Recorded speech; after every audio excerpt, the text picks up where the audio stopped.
No one.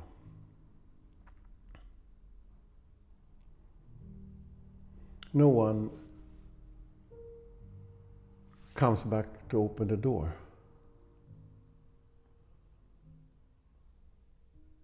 No one. A strange sensation.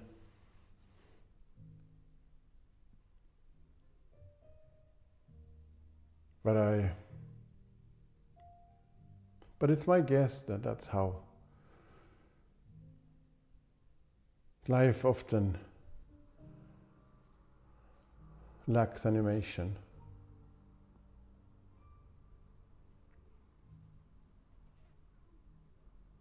Somewhat numb.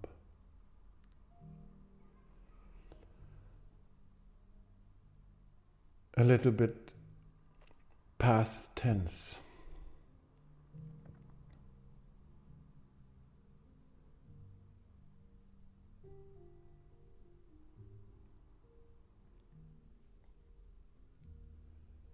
As if belonging to another season.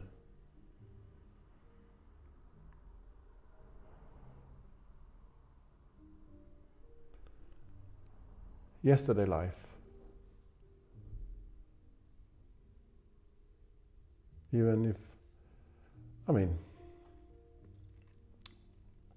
previously, but lately perhaps I am, after all, leaning towards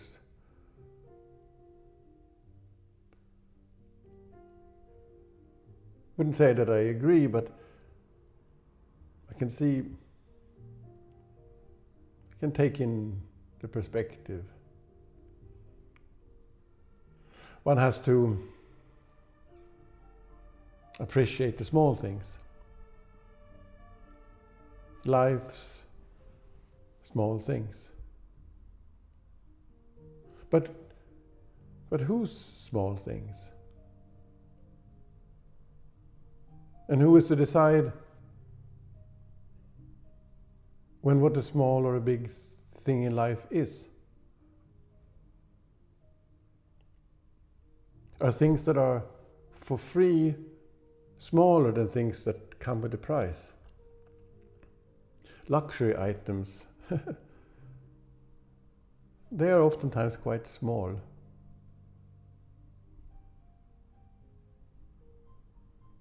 Except maybe for yachts and mansions. They are a little bit useful or something, so they don't really count for luxury products.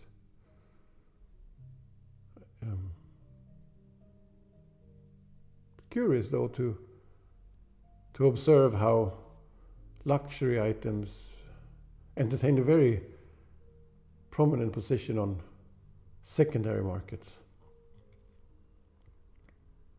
One would think that it would be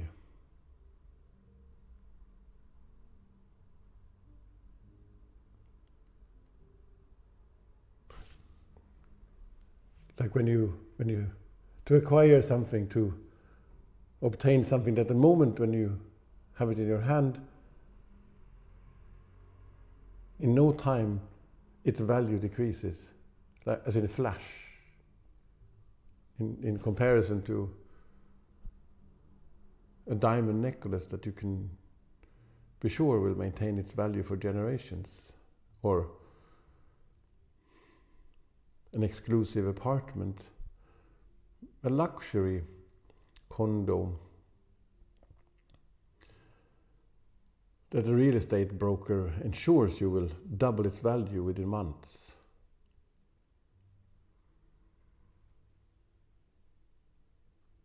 Fireworks. On the other hand, luxury doesn't go together very well with spectacular. It needs to be practiced with a certain kind of indifference, a bit of je ne sais quoi.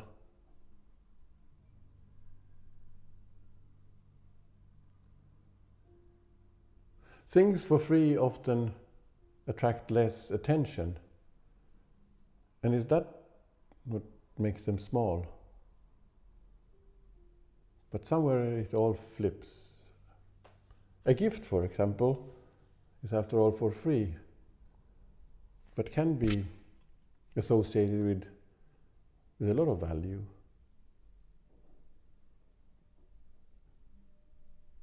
For the one that offers the gift, it can be connected to strong efforts or even sacrifices in life. But a gift, to remain a gift, cannot be passed on with any aspirations regarding gratitude or acknowledgement of its value, nor for the person receiving it. It cannot be returned with a, how did you know this is exactly what I needed? Or, oh, you shouldn't have, this is far too much. No. A gift needs to arrive with a certain form of why. And it is first when the gift and the person receiving it develops a form of relation. That's the moment when value can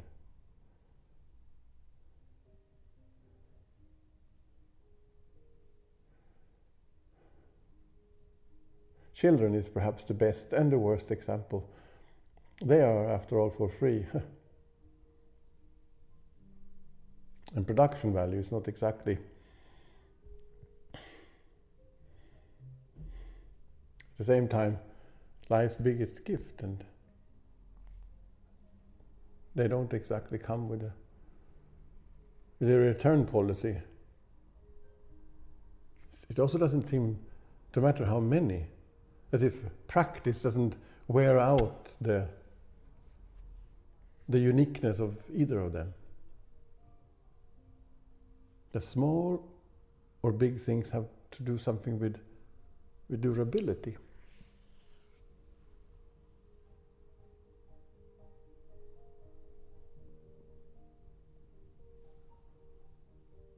The wristwatch that the son inherits from his father, who in his turn inherited from further generations.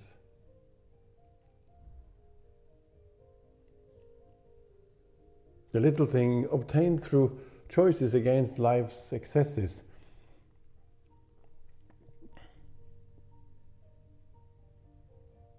Signifying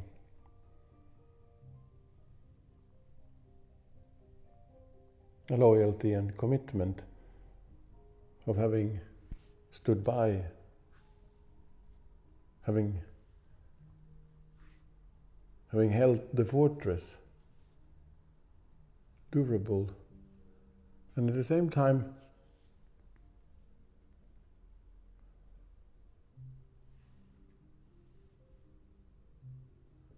holding and presenting life's lack of permanence.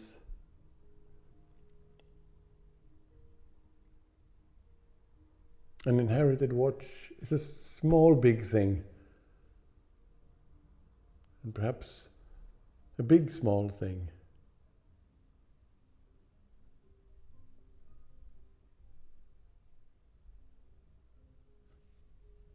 In a way, strongly moralizing, and yet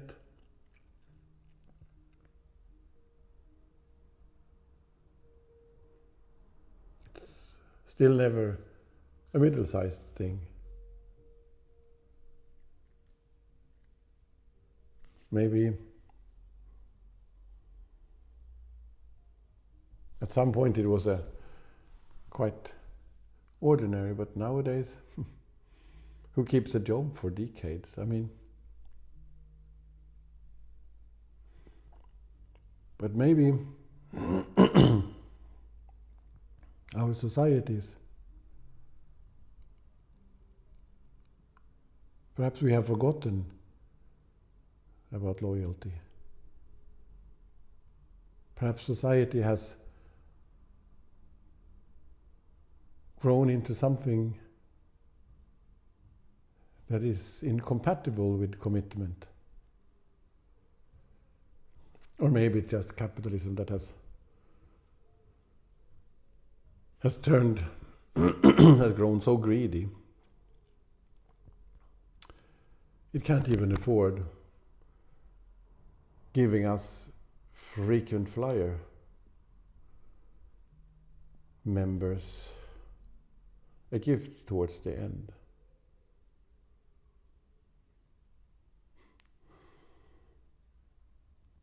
She gave me a kiss. A kiss can be a really small thing. But a certain one can change a life, or two, or many.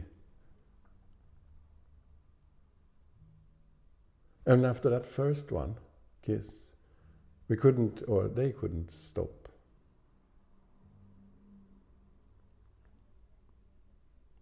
Still, that first one is paying the bills for all the following ones.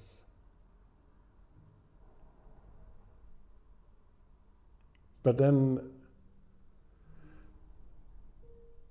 at some point, we stopped. The kisses faded.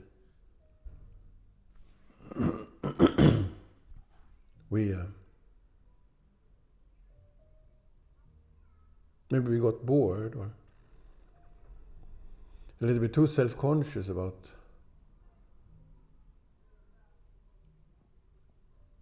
possible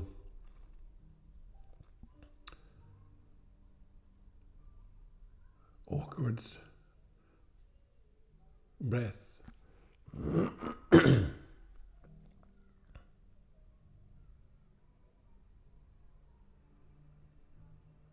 But what happens with the kiss then? Does the kiss end up in the form of malignant inflation? That it becomes a very small thing? Or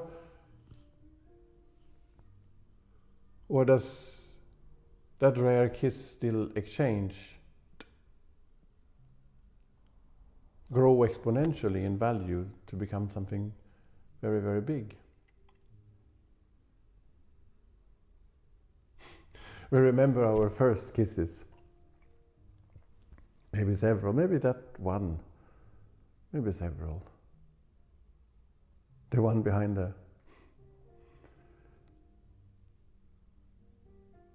that one was really surprising. I really didn't see that coming.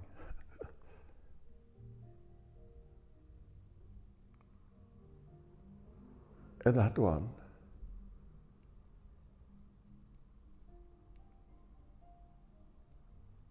The one that I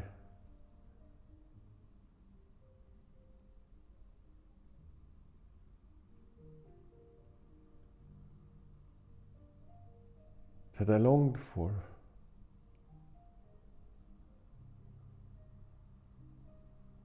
That I waited for so long.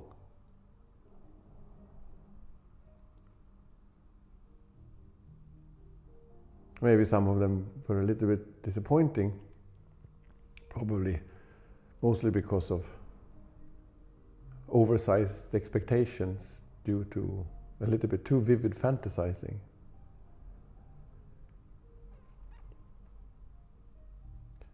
But then there was also that one.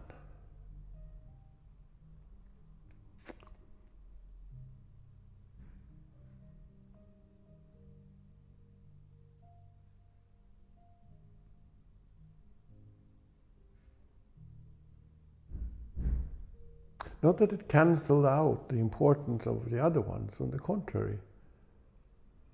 Without all those, it couldn't have. And still that one changed everything.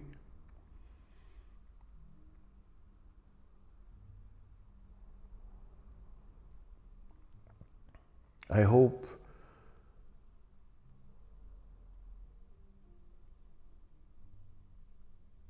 or I wonder if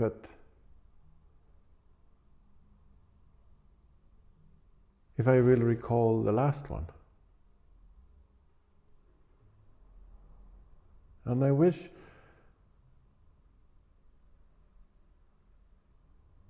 that the distance, the journey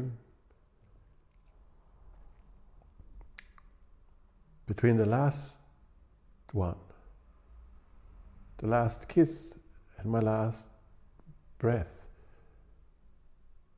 isn't long enough to get lost. That the time in between that last kiss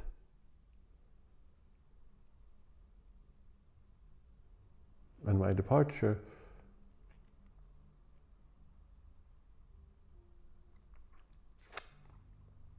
isn't long enough for forgetting. We say she outlived her husband for 20 years. Do we also say she endured life for 20 years without the luxury, without the privilege and joy to give somebody a kiss? Never mind receiving one.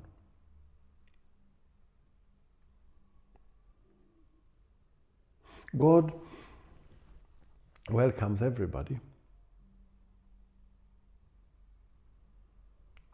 God's house is open for each of us, sinners,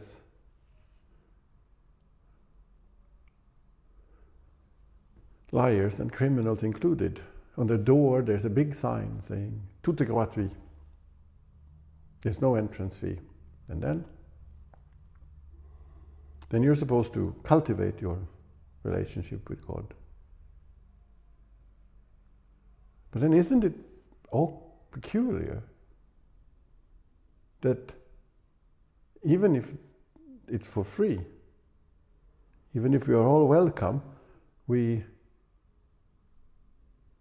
have a tendency to be upset, angry and annoyed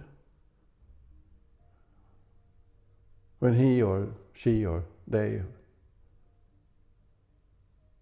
when God doesn't appreciate our prayers, when we don't feel heard, when we don't feel seen. But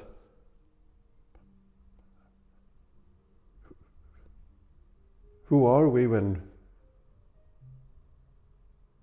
we demand some form of payback, remuneration, or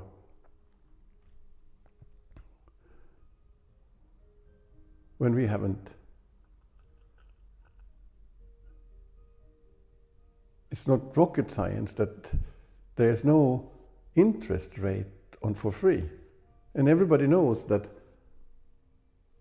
a Luna Park with a fat entrance fee, the Ferris wheel will be bigger, and the haunted house will be more cinematic and high tech.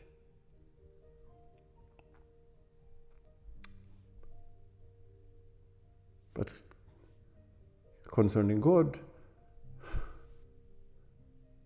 it seems that we have forgotten that little predicament.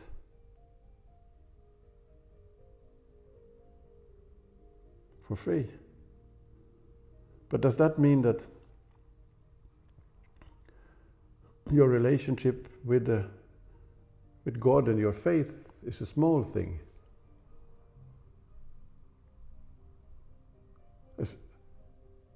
A small relation with a big thing. Maybe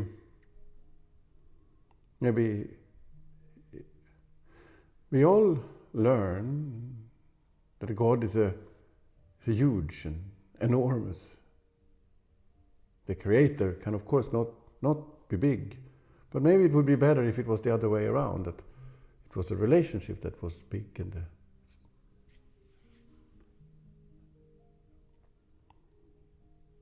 a big relation with something small, and that it was rather our commitment, our devotion that maintained and held that small thing. Then again, if God is in all of us and all of us is in God, and God is everything, it would be particularly awkward if he, she, or they will charge themselves an entrance fee, wouldn't it? I can wait. I can wait.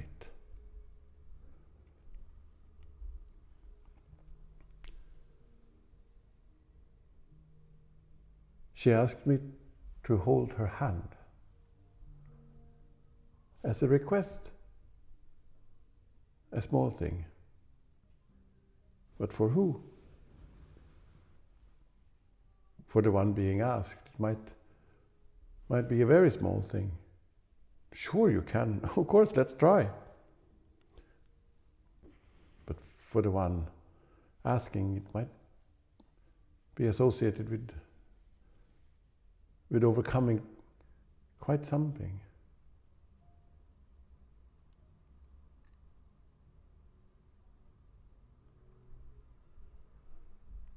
To be brave enough to overcome one's shyness or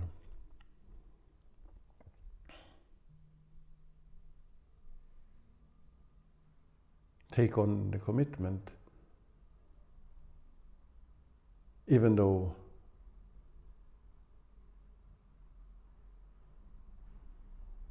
risking being rejected.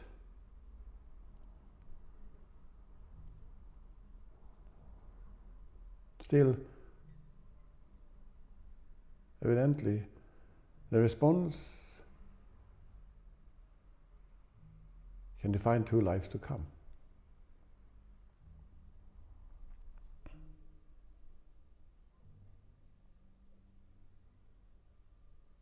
A child slipping its hand into mine. A small thing.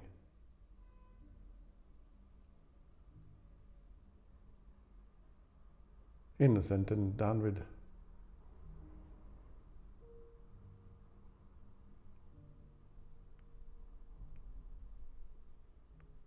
without considerations, and at the same time a huge something so big.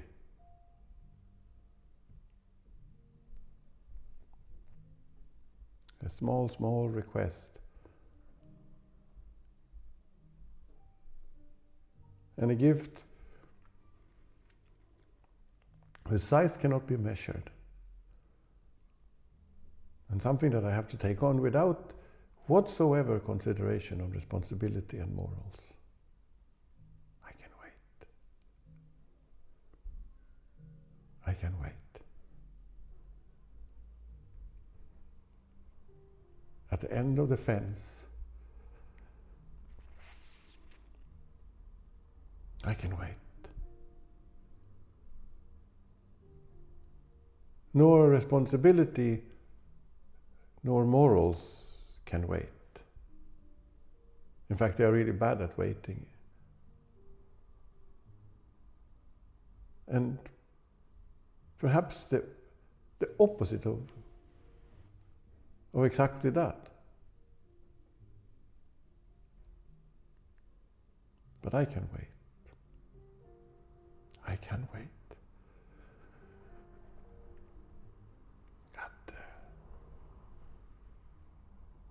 At the end of the fence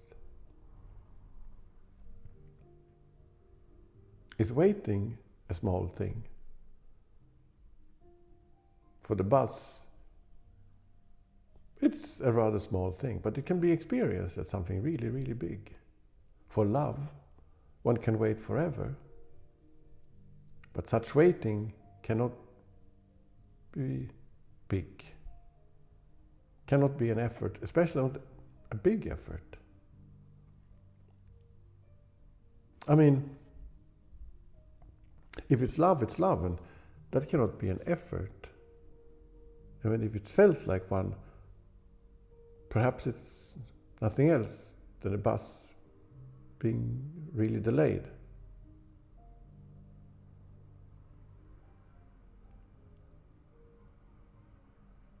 But then,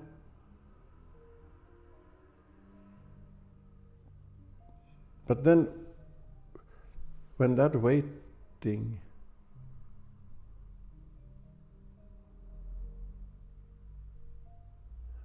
waiting that cannot be an effort but has to be a little bit whatever and practice with ease comes to an end, does it change size from big to small? And then it's like, aha, that was that, let's move on.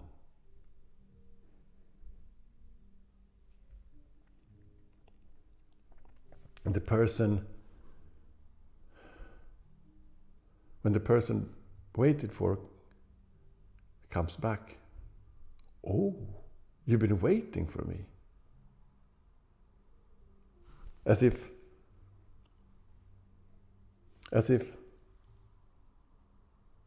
waiting was an effort, as if it was a test of somebody's endurance, becoming almost competitive. And then if later in life, if this is the third time you're waiting for somebody, is that then equals a triathlon?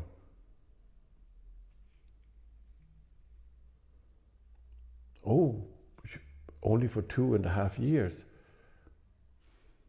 Maybe anticipation plays a role in this too.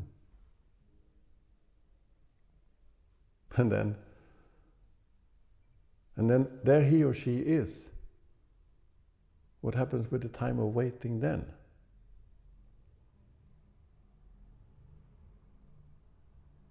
Until your return, I have counted the days, the hours, even minutes. I have lain with closed eyes. I have lain sleepless, wondering, longing,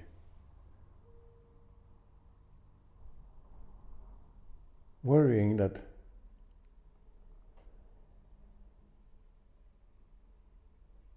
something has been mislaid.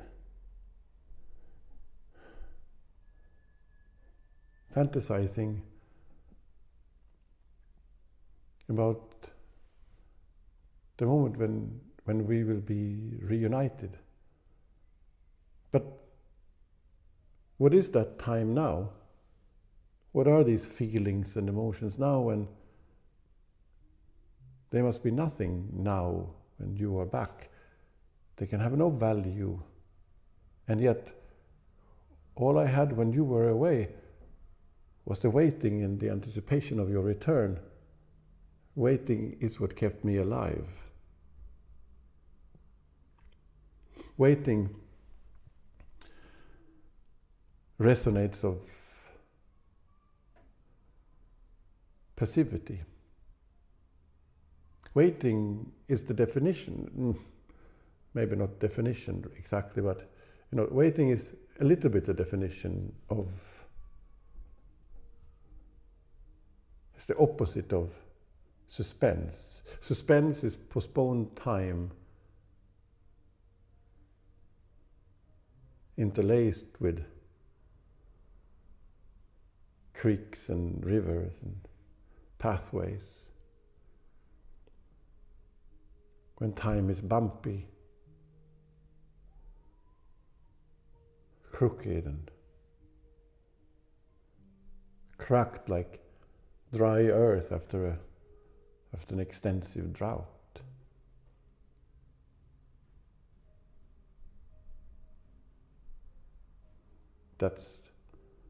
that suspense. Waiting has none of those elaborations. No gaps to jump, no intervals to overcome. Waiting is the absence of details. It's not at all that it's out of focus. No. All dials are meticulously calibrated and technologies are razor sharp. There's just no details, nothing that occupies. Perhaps that's why people tend to have a cigarette when they're waiting for the bus.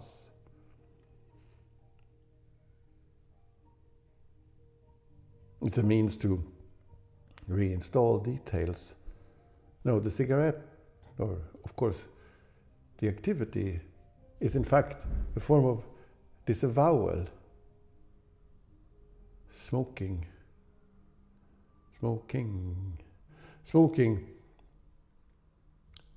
as a way to substitute the lack of details with manufactured ones, even though knowing that that's exactly the function of the cigarette. But is a detail an obstacle or an asset? Is something with a lot of details bigger than something that, or are details part of making something small? That's a detail we really didn't need. But are any details necessary? Or are they the details there to ensure that possibilities are still at hand? Details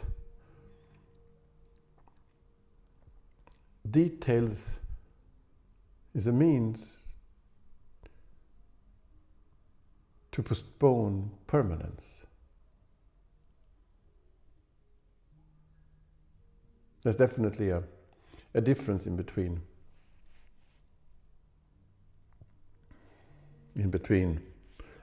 voluntary and involuntary waiting. Think about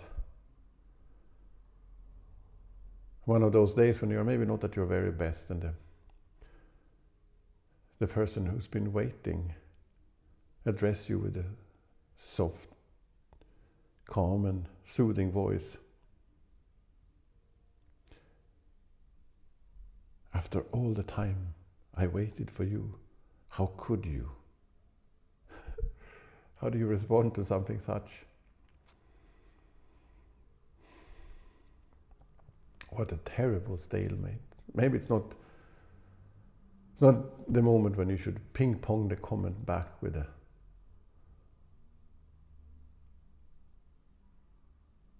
smile, Well, I didn't exactly ask you to, did I? I don't know.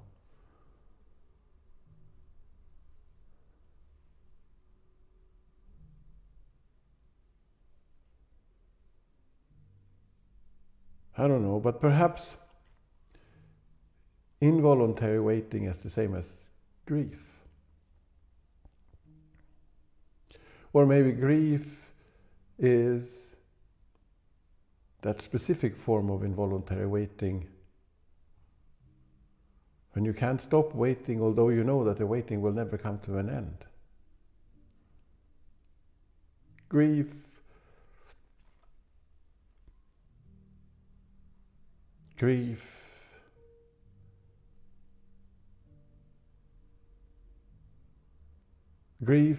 is waiting without destination. Grief is life in which details have been veiled.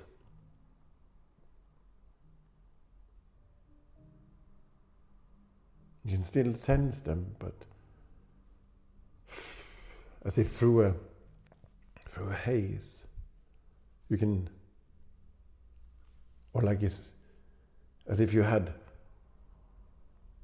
really thick winter gloves.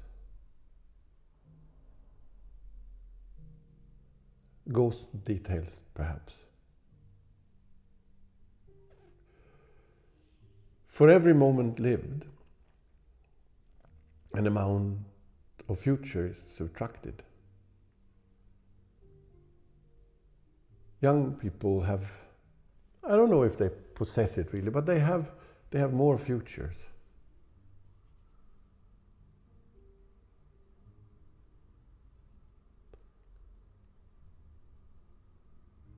To come in terms with aging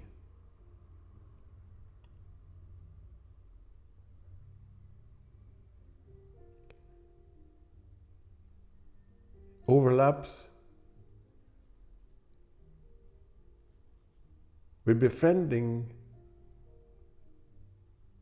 the awareness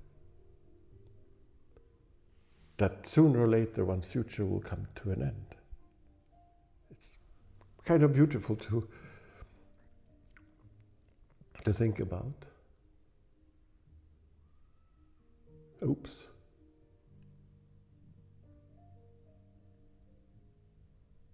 Today, my stack of futures have come to an end.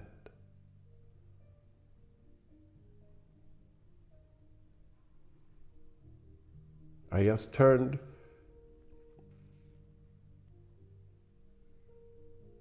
the last page of my book of futures.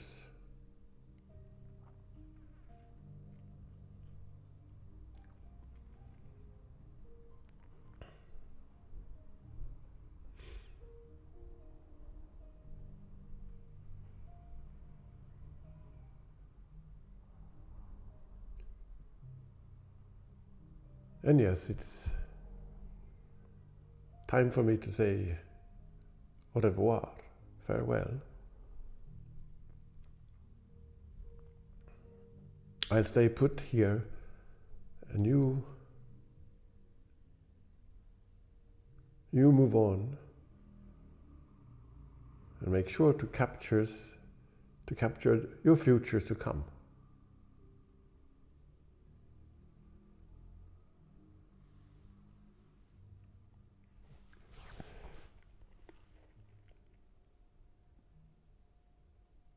But then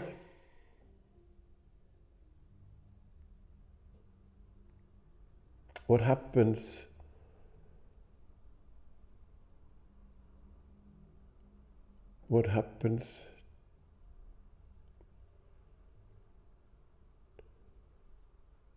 to all the unlived futures? What happens to the futures of those who died prematurely? Maybe what we call ghosts.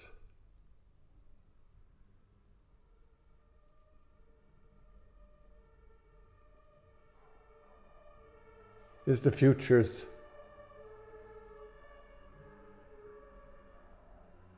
of all those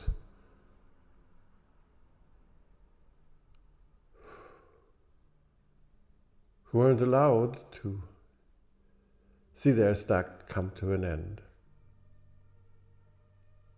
or those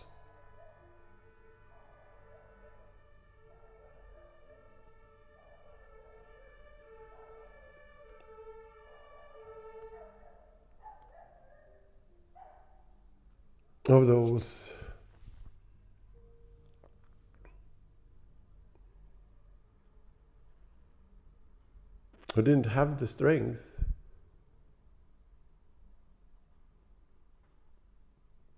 to turn the pages of their books of future.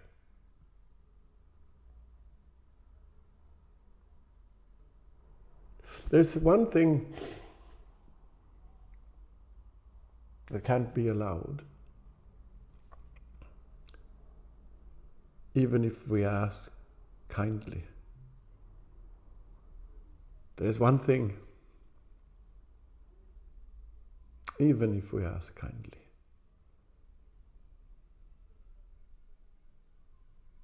We are not allowed to skip over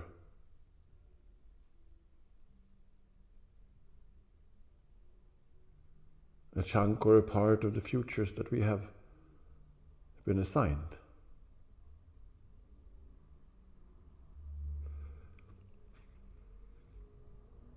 Even though I asked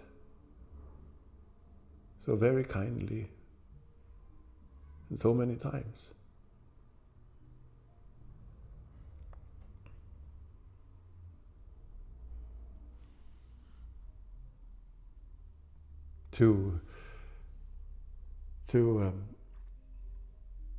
Impatience, I guess, precedes the moment of coming in terms with the inevitability of one's futures to come to an end. But futures are not infinite. The moment on the phone with who knows? But when are you coming back? Oh, it's not going to be long now. I'll be there in 2 days. But I can't wait. I can't wait, responds the person on the other side of the line.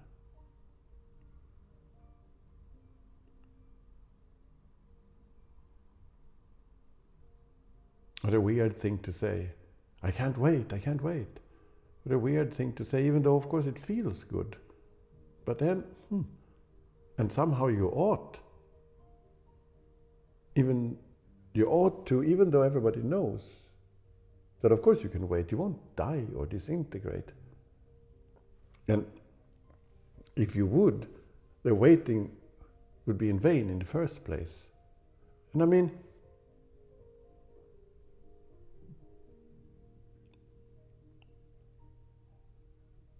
Actually, it will be and cannot not be a delight.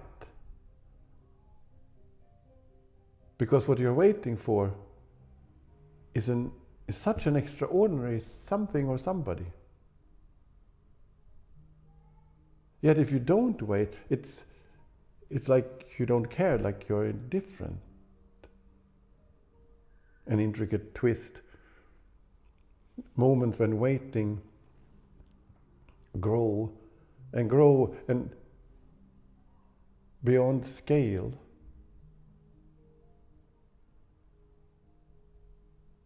When you're waiting for the outcome of a job interview or perhaps the results from a series of medical tests. When waiting is so painful, it's even if the results are negative, it's a relief. Or when waiting for a crush to show up for a date. Waiting turned in a millisecond to awkward silences and forced conversations. It's nothing personal, but I think I prefer if you were a little bit more late, because until you arrive, you and me, we are perfect.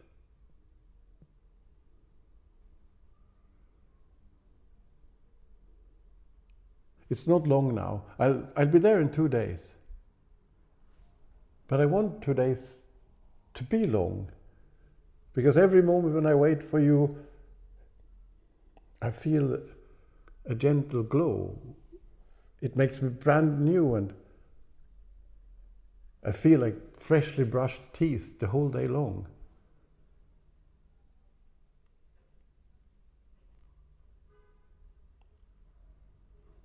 It's when I don't know, when you return, that I suffer. And sometimes I make sure to stay in that state as a form of whispering masochism was perhaps not the wording that I was looking for, but the peculiar satisfaction and enjoyment of deliberately subjecting oneself to doubt. In Western, or rather, in many and some of the more prominent Christian cultures,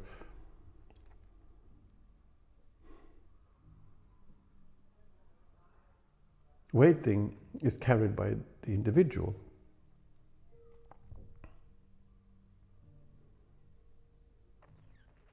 Life we practice together, whatever the weather. But when it comes to grief, you're on your own. I'm not an expert, sure not, but somehow I find it unfortunate, maybe even stingy, that at the end of life, as the very last thing that we do, we are obliged to appear in court, to be evaluated and judged by God. One would think that a generous God would forgive and forget. Actually, not forgive, just forget. Forget in a sort of cheeky or under the eye sort of way.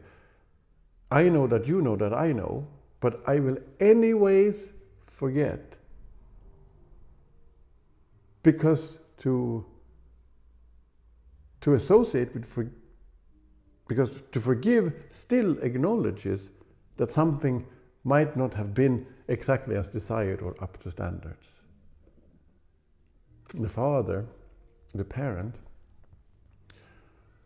probably a British, who offers the child, maybe more of a grown-up child, but nevertheless offers the child, the kid, alone, even though possessing the assets and having no intention of spending them. Especially associated with an offhand comment. You have to make yourself worthy. How? And in particular, as the very last thing in life, as the very last thing, you have to make yourself worthy. How is it that one says you learn, you live, you learn from your mistakes, but an awkward and terrifying morals. Maybe it's not so much better when think about it. You learn from what you forgive.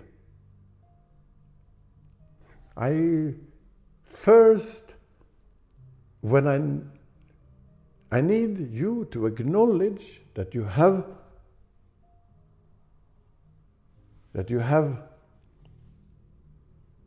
first I need you to acknowledge your wrongdoing, then perhaps I can.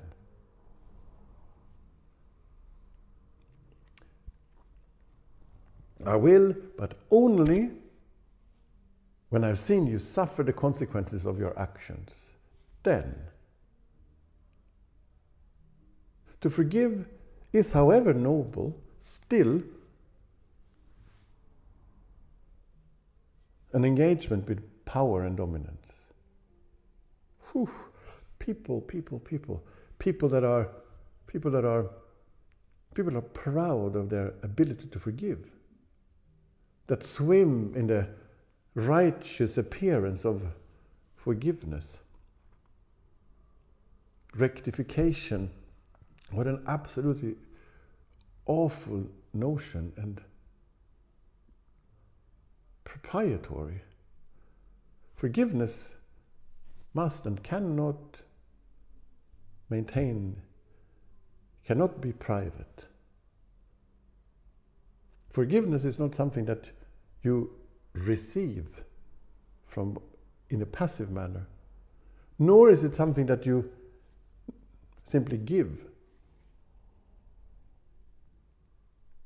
like you pass somebody the salt. No, to forgive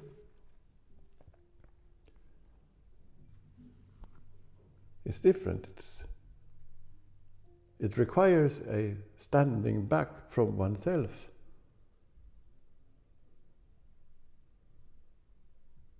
It requires a form of commons. Forgiveness, I mean, maybe until 1776. But since then,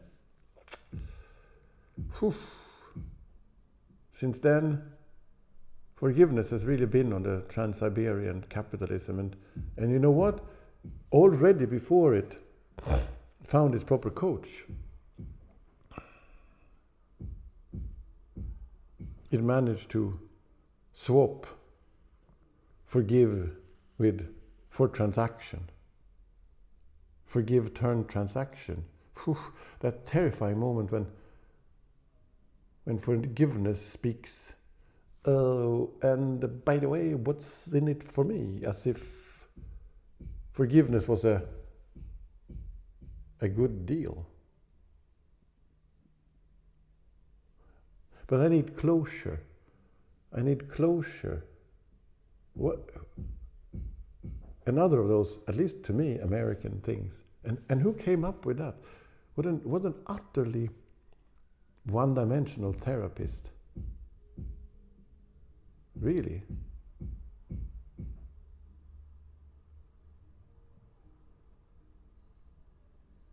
I need closure before I can forgive.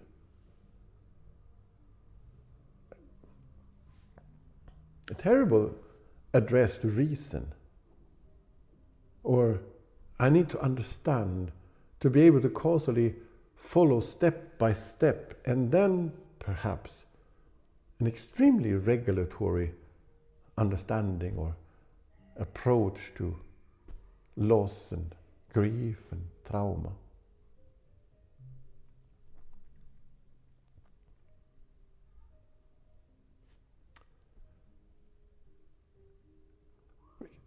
Are there no alternatives? Can there only be, you put something behind, you make something come to an end, you package something, wrap it up, and then put it in the basement of of erosion? Can there be no other alternatives? Can we not think about forms of cohabitation where modalities of continuity can coexist? That things can operate in a landscape where they don't have to bump into each other, where they don't have to be competitive or engage in power, where they can simply remain.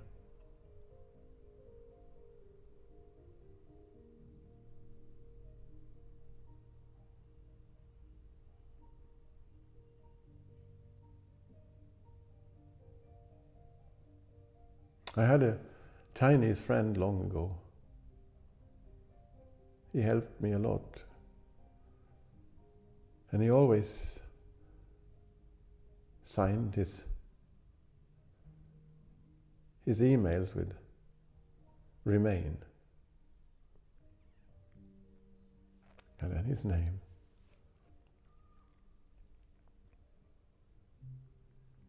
Forgetting isn't easy, you know.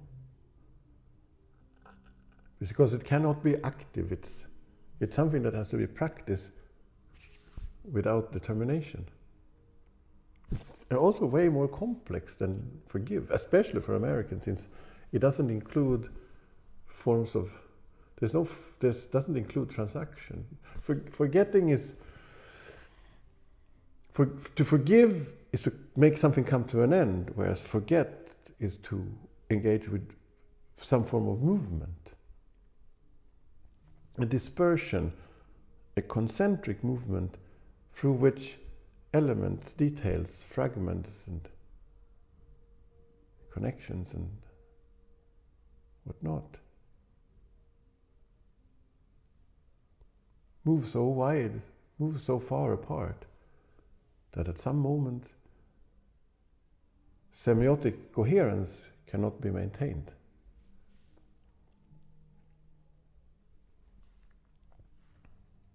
On the other hand, perhaps forgetting is just another word for passive-aggressive, and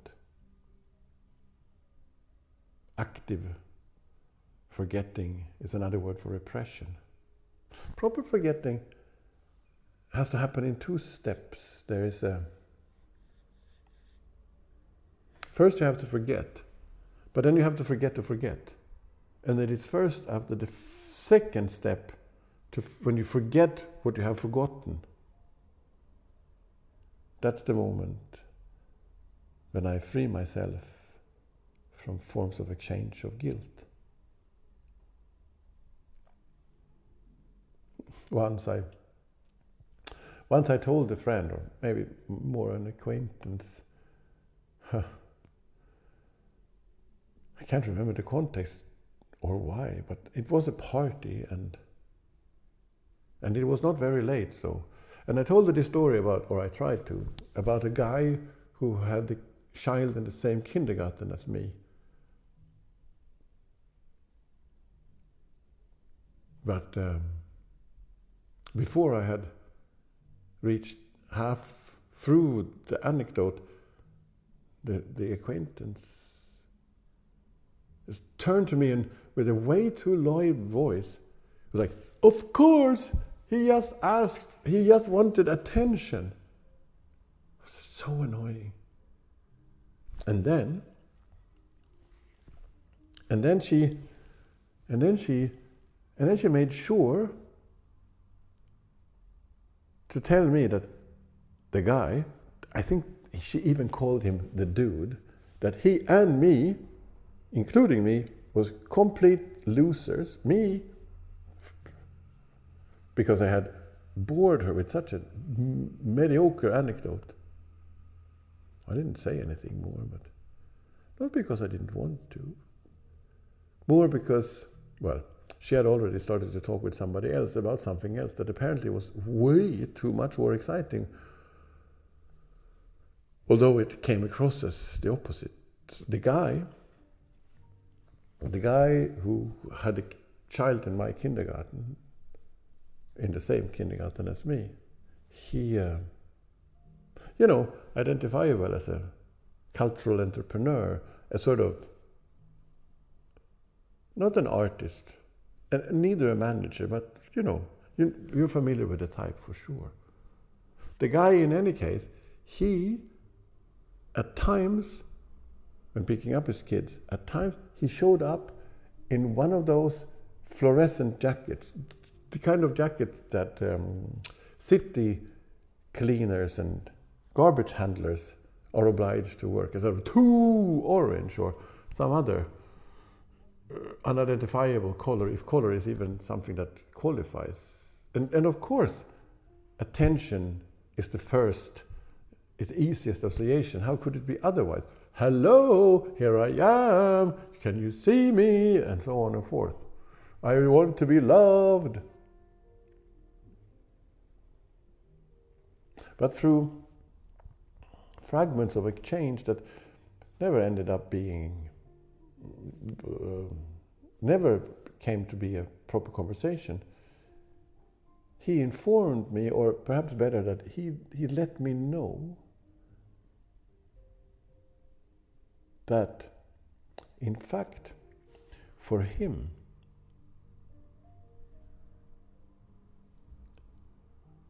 that actually the moment when he put on the jacket, he completely vanished.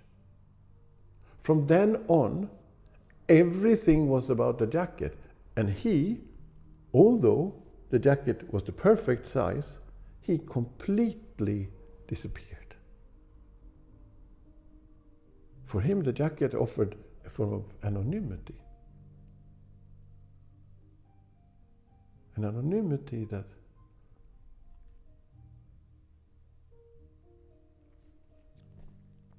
course, it was an anonymity that didn't come with the dark side of the phenomena of being completely invisible or facing regulations. After all, he could still pick up his child at the kindergarten. But as a person without content, as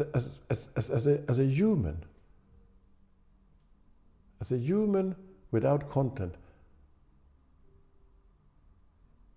whichever one human,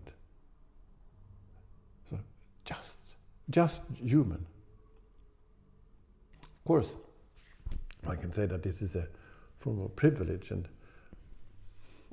I'm sure that he acknowledged that. But for him, there was something there for him that to be anonymous, is that small, or is that a small or a big thing? Isn't the common understanding that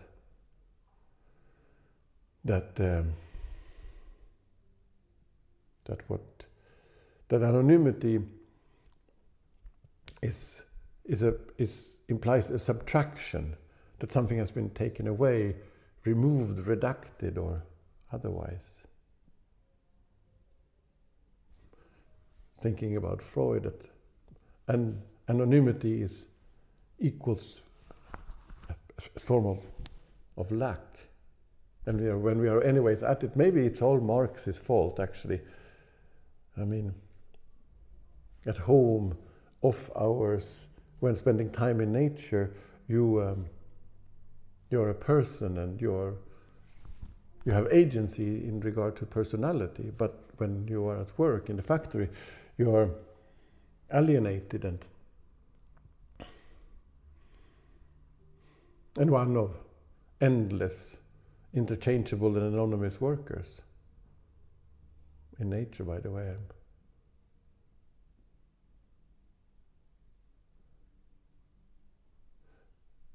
I never understood. To me, the point with nature is that it doesn't care. It doesn't acknowledge me. No, of course it acknowledges that there's someone, a humanoid, is putting its weight in a certain area when standing there. It recognizes that there is a sentient being leaning against a tree, that the foot, perhaps in a shoe,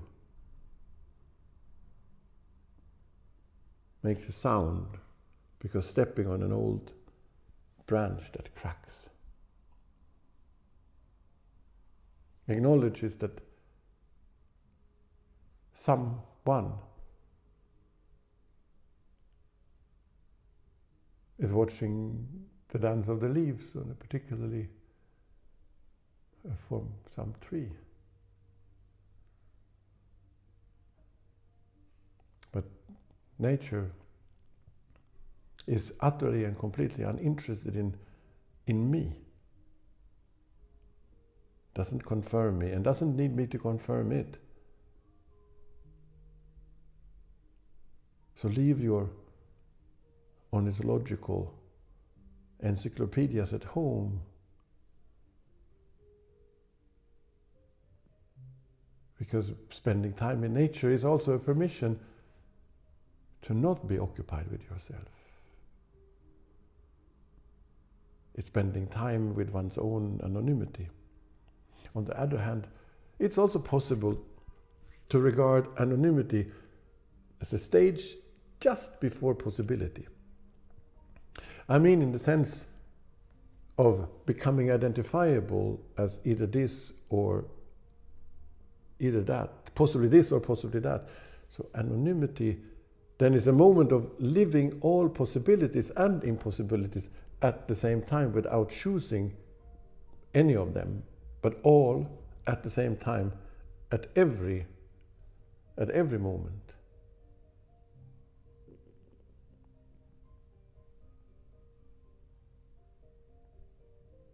Anonymity is like the calm before the storm.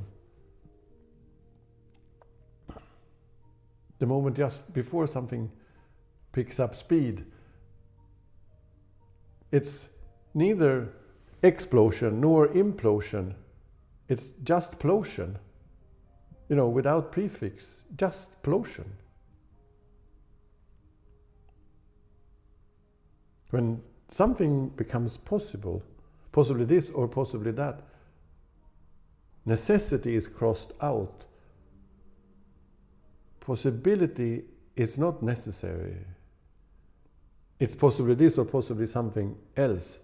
Anonymity, however, although it might come across as weird, equals to become necessary.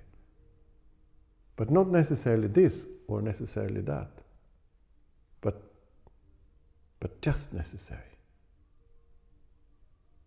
I can wait. I can wait. I really can. At the end of the fence. Possibility. Possibly this or that. Because possibility doesn't end. It goes on and on, perpetuates. So possibility is the opposite of becoming real.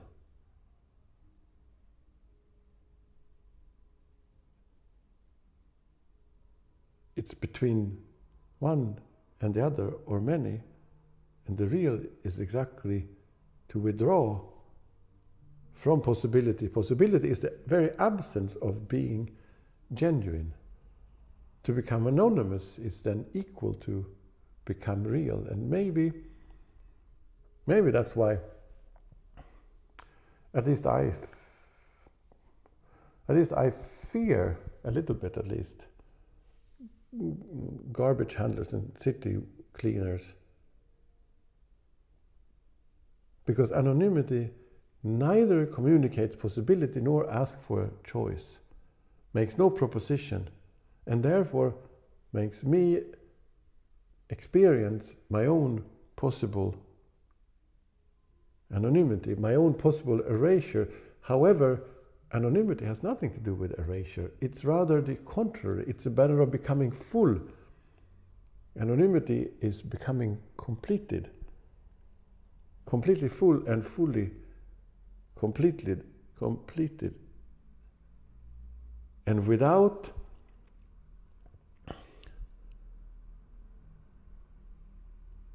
having to make any form of choice, especially not any choice, no choices in relation to something or somebody else. But I wonder, is possibility smaller or bigger than anonymity? Some say one doesn't choose love, but that's the other way around, that love chooses us. Maybe since I didn't make the choice, didn't decide for this or that, to love isn't a matter of possibility. Because if it was chosen for me, love is necessary.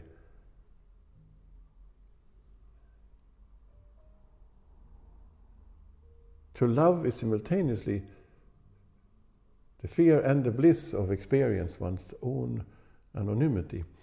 Fear, because it implies the withdrawal of possibility, and bliss, because it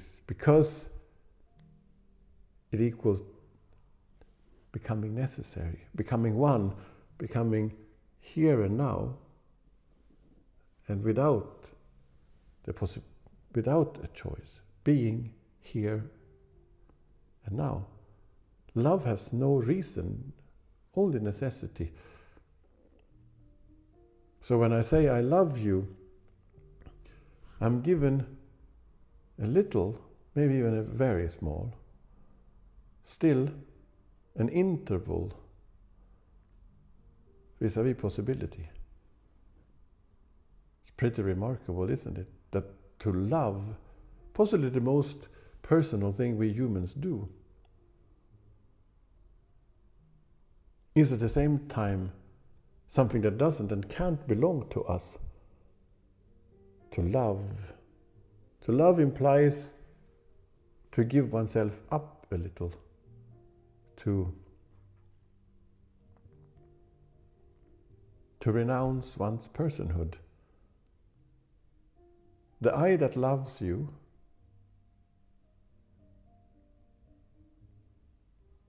is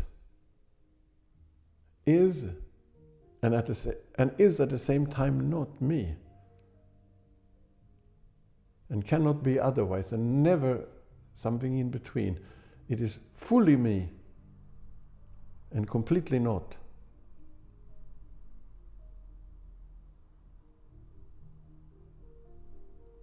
There's no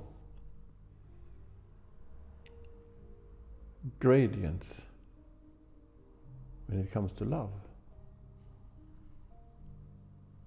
If I had a reason to love you, if there was a rationale or justification, wouldn't that be a little bit melancholic and sort of disappointing? Because, I mean, I love you as long as you don't color your hair red, or if as long as you don't bring your pet turtle over, or at least be careful with garlic. No. Love reflects only itself, through itself. I love you because I love you. Love is because. And as long as because, love is necessary and perhaps even objective. And if love is not my choice and can't be, my love does also not belong to me, and love is not private. To love implies to make oneself available, to become public. Does something become more true if expressed with a loud voice? My father used to say, especially in the car, let's speak lowercase. No screaming, just tiny, tiny letters. Or does a truth gain prominence when expressed through a whisper? A secret, as we know, becomes much more secret when whispered in somebody's ear. If something is true, it cannot rely on volume. So why holler when a whisper is more than enough? A truth is necessary and has nothing to do with possibility. A truth doesn't belong to anybody. It is independent of us. It's not ours. It's independent of us humans and our lives, big or small.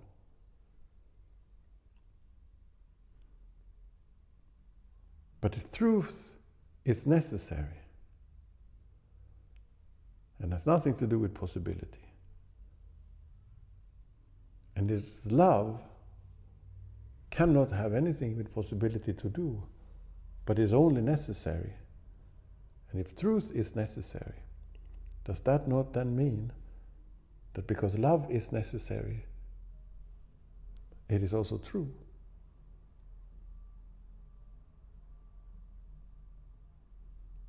That I can wait. I can wait at the end of the fence. When active, when doing things, time or duration become relative to the activity. Time engages and becomes about something else and not itself.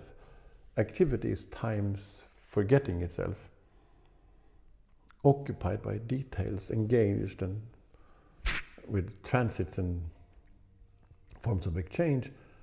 Time sooner or later ends up at interpretation, which is another word for possibility.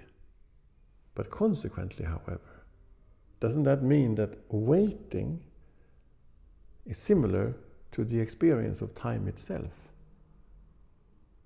Waiting is time turned on itself, time transformed to self-referentiality. And I'm wondering, is that time becoming objective? Waiting is to experience objective time.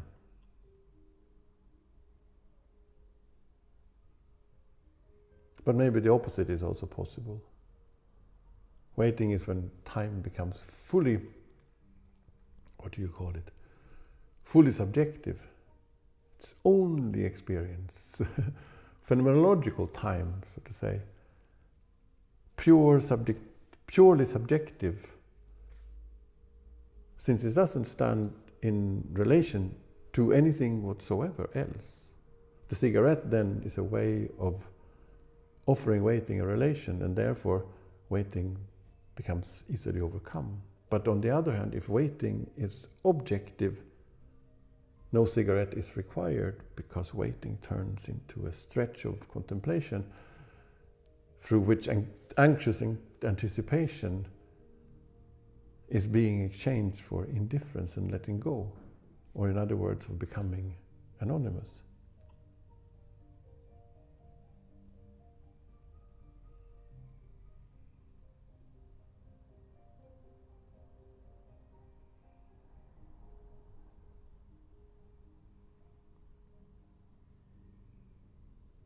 The experience of love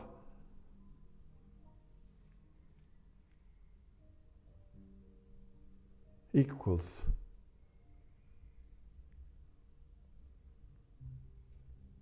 this lack of self. And therefore love cannot be measured or graded. It's always and only overwhelming. I can wait. I can wait.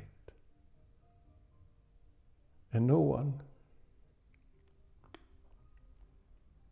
can show me the way. There's no doorman. And no one comes to open. Maybe it is already open, there at the end of the fence. It's just that we have grown so accustomed to there being doors. So accustomed that we have forgotten that openness is altogether something else than being open.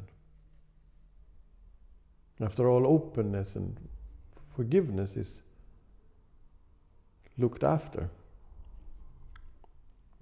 Whereas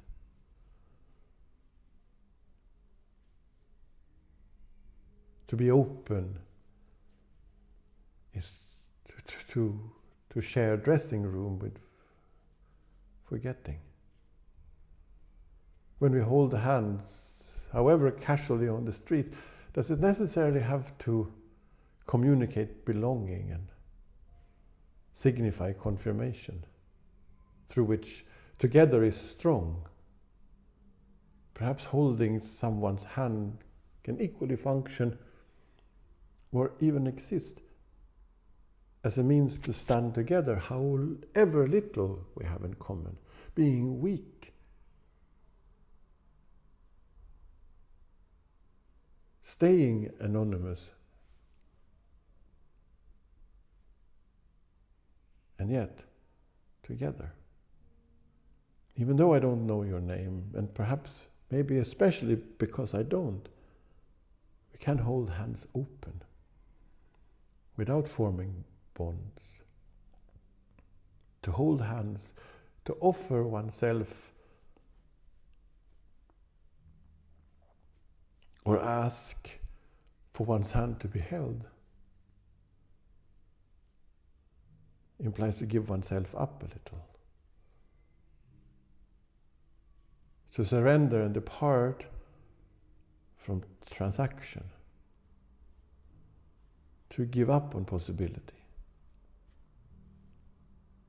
And there are no details. No details that bring us together or keep us apart. And things are what they are there at the end of the fence, which, however, is far from anything neutral, perhaps even. It's another of those moments. Another of those moments that can't be forced, and yet exactly because they can't, are necessary.